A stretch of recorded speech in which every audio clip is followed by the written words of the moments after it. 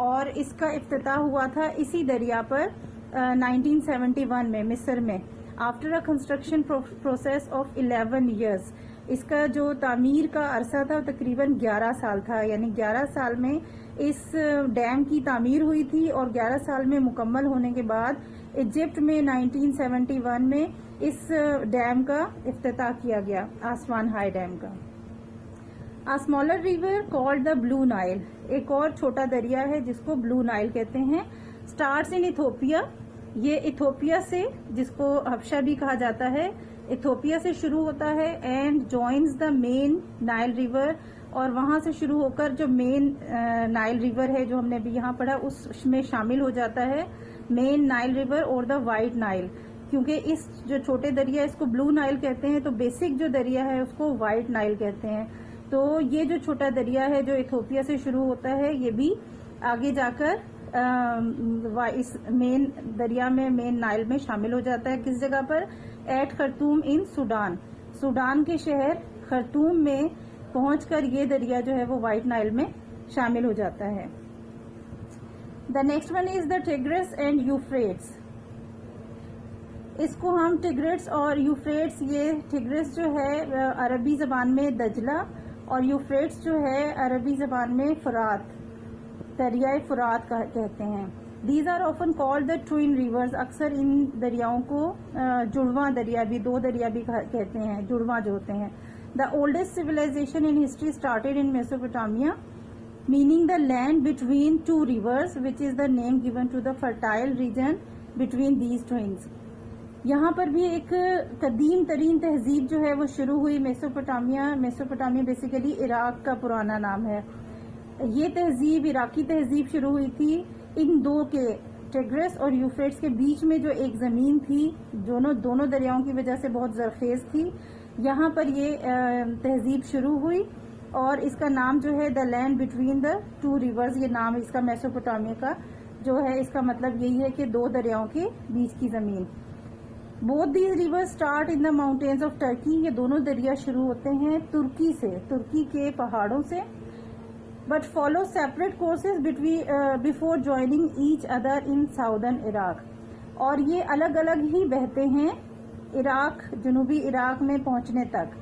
یعنی دو پہاڑوں سے، دو الگ جگہوں سے یہ دریا بہنا شروع ہوتے ہیں اور الگ الگ بہتے ہیں، لیکن یہ پھر عراق میں پہنچ کر ایک دریا بن جاتا ہے، اس میں شامل ہو جاتے ہیں. ٹھیک ہے، اور جب تک یہ سیپریٹس ہوتے ہیں تو ٹیگریٹس اور یوفریٹس کہلاتے ہیں الگ الگ، اور آگے جا کر جب یہ یہاں شامل ہو جاتے ہیں ایک دریا بن جاتا ہے. After joining single river is formed which is called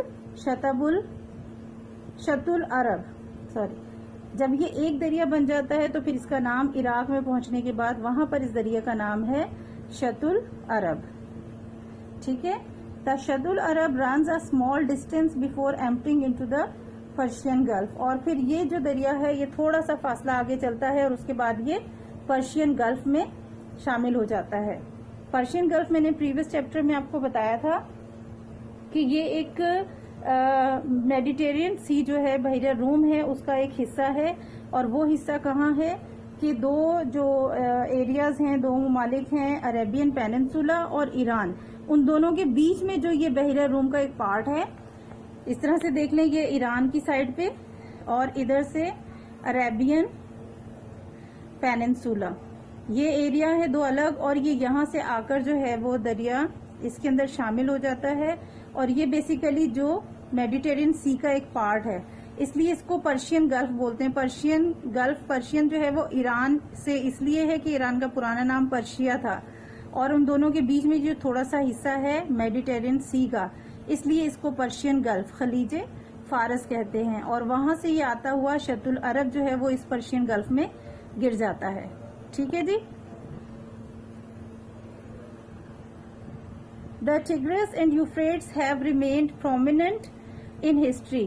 یہ دونوں دریا جو ہیں ٹیگرس اور یوفریٹس، یہ دونوں ہسٹری کے لحاظ سے بہت زیادہ اہم ہے. تاریخ میں ان کا بہت اہمیت ہے، تاریخ میں ان کا نام جو ہے وہ ٹھہر گیا ہے. کس طرح سے؟ The famous incident of Karbala took place on the banks of the Euphrates.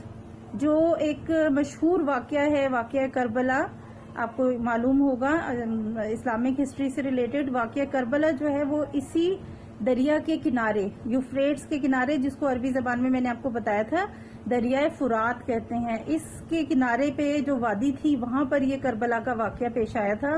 اس وجہ سے ہسٹری میں اس کی امپورٹنس بھی بہت زیادہ ہے اور ہسٹری میں اس کا نام بھی بہت مطلب فیمس ہے اس کی وجہ سے. While the historic city of Baghdad once the capital of Muslim world, جو کہ ایک تاریخی شہر تھا بغداد، جو کبھی مسلمانوں کا، مسلم دنیا کا کیپٹل تھا، دارالحکومت تھا، جسے ہم سی چیپٹر 7، اس کی ہسٹری ہم چیپٹر 7 میں پڑھیں گے ڈیٹیل کے ساتھ. واز کنسٹرکٹیڈ اکراس دا ٹیگرس، اور یہ جو بغداد شہر تھا یہ بھی ٹیگرس جو دریا ہے اس کے کنارے جو ہے آباد کیا گیا، تعمیر ہوا شہر بغداد، جو مسلم دنیا کا کیپٹل رہا ہے کافی عرصے تک. آلسو کالڈ دجلہ ان عربک، یعنی ٹیگرس جو ہے اس کو عربی زبان میں دجلہ بھی کہتے ہیں. اور یہ جو آپ کبھی ہسٹری پڑھیں گے مسلمانوں کی تو وہاں پر آپ یہ نام آئے گا دجلہ اور فرات کی وادی، دجلہ اور فرات کی وادی. یہ جہاں واقعہ کربلا پیش آیا تھا وہ فرات کی وادی میں آیا تھا.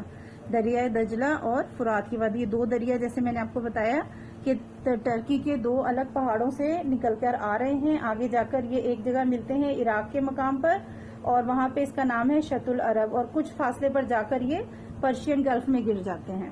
ٹھیک ہے جی. Next one is the Amu دریا.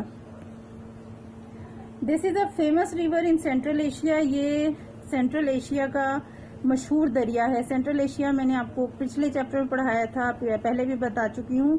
سینٹرل ایشیا نام ہے ان 5 ریاستوں کا جو کبھی سوویت یونین کا حصہ تھیں اور پھر آزاد ہو کر مسلمان ریاستیں بن گئیں، جس میں Turkmenistan, Tajikistan, Azerbaijan, Kazakhstan, Kyrgyzstan وغیرہ، یہ 5 ریاستیں ہیں. ٹھیک ہے. اور سینٹرل ایشیا کا جو مشہور دریا ہے وہ یہ ہے امو دریا. It starts in the Hindu Kush range in Tajikistan. یہ شروع ہوتا ہے تاجکستان میں، جو ہندوکش پہاڑی علاقہ ہے، پہاڑی سلسلے ہیں، وہاں سے شروع ہوتا ہے.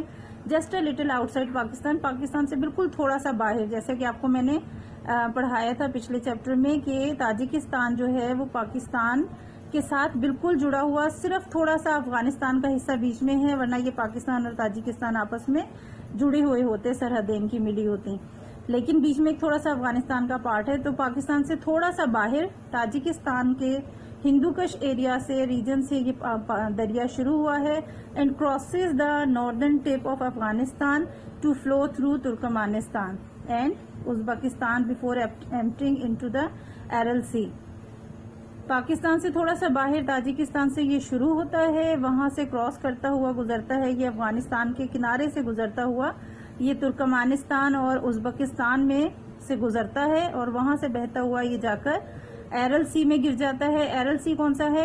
سالٹ واٹر لیک ان سینٹرل ایشیا. اسی سینٹرل ایشیا میں ایک یہ نمکین پانی کی جھیل ہے ایرل سی، اور اس کے اندر یہ دریا جا کر گر جاتا ہے.